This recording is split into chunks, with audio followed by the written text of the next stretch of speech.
has returned in the form of Gears of War 2. How strange. All forces in the area.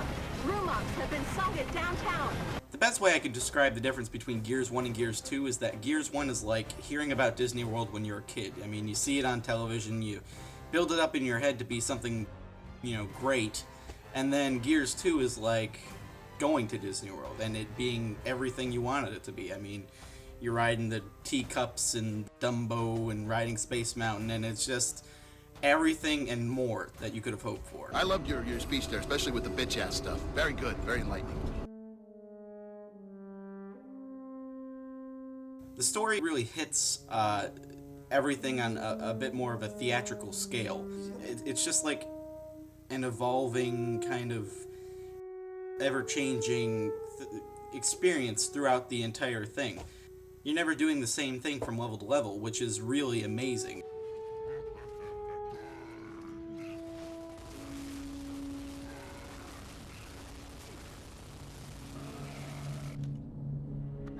Damn it!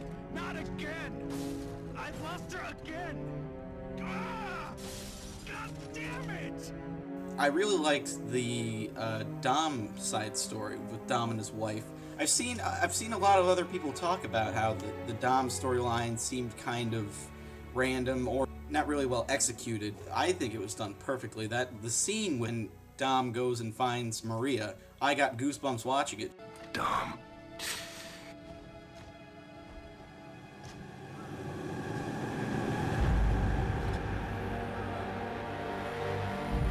Oh no.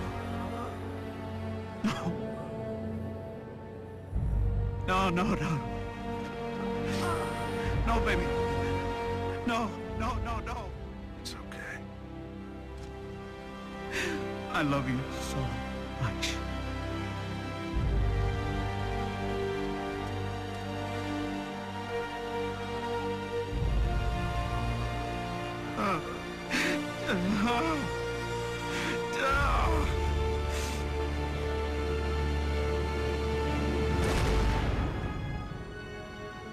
Outside of playing the game, you could watch the cutscenes and it would be like watching a movie. It had those theatrical kind of moments where you were just watching it and I couldn't wait to get to the next cutscene because I wanted to further this story as opposed to get to the next bad guy to shoot down.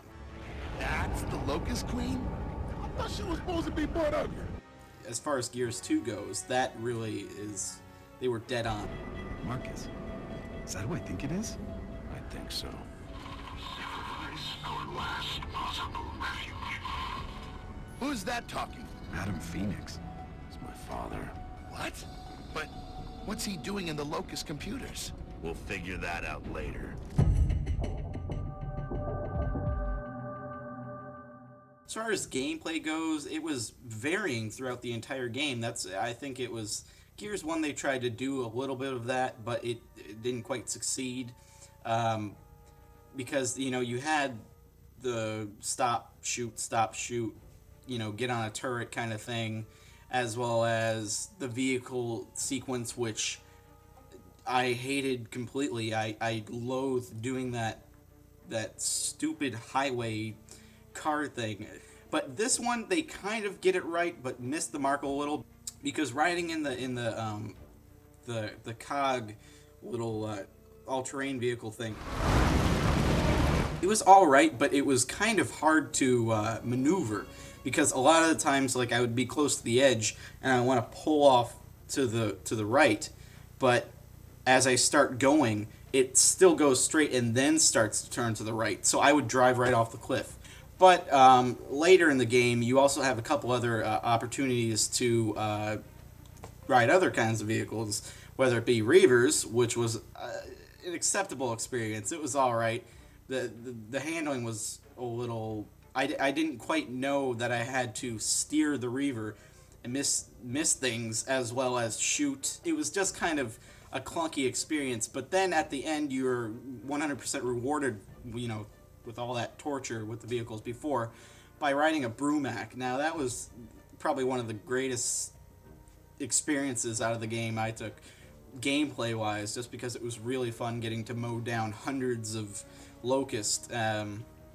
It was just really, really cool. Just you shoot the rockets and you had the machine gun and you got to punch down the doors. It really, it was kind of like a King Kong moment.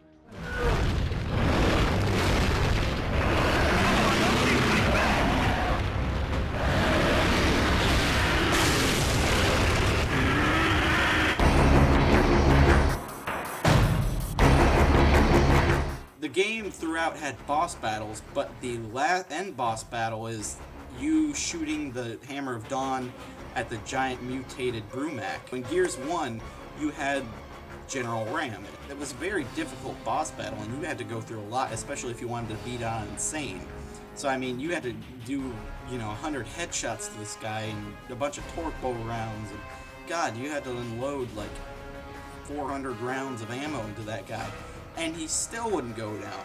This one, all you have to do is sit in the helicopter and shoot at the gigantic Brumac, and then the end of the game.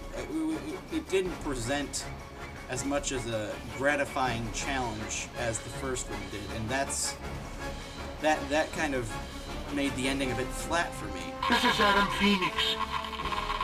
Can you hear me? What have you done? Multiplayer in Gears 2 is flat out fun. Whether you're playing Horde, co-op, elimination, objective games, Warzone, whatever, it's really just fun. The thing that stands out most is Horde, which is an incredibly addictive multiplayer aspect of this game that I don't think anybody expected it to be as fun as it was, because it's 5 against, 1,000. You go through 50 waves of increasingly stronger bad guys.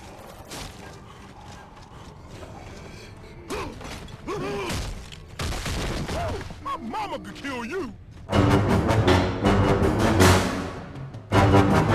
Alright, some pros for the game is it has a great cinematic story, has good varying gameplay, the characters are still as solid as ever and are great to play with, and the multiplayer is just awesome. Alright, on the con side is pretty much, unless you're playing co-op, your partners are dumbasses. That's pretty much all I could say about when it comes to cons in Gears 2. Alright, I'm Daniel Gidlow for Next Gen Walkthroughs. This was my review of Gears of War 2. All that's left is the rating.